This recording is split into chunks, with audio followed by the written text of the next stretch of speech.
Saludo sa mga taong patuloy na kumakalinga sa mga hayop.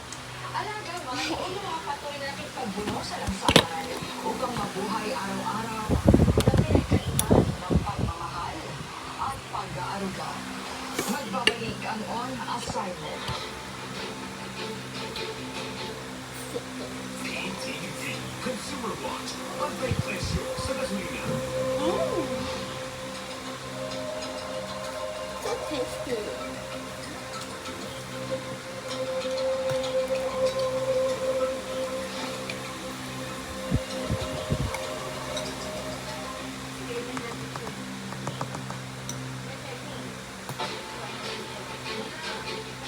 Sa pagsisiyasat ng CICC, kanilang nalaman ang ilang uri ng road scam o mga modus nito. Gamit ang Bye. Day 3 tomorrow.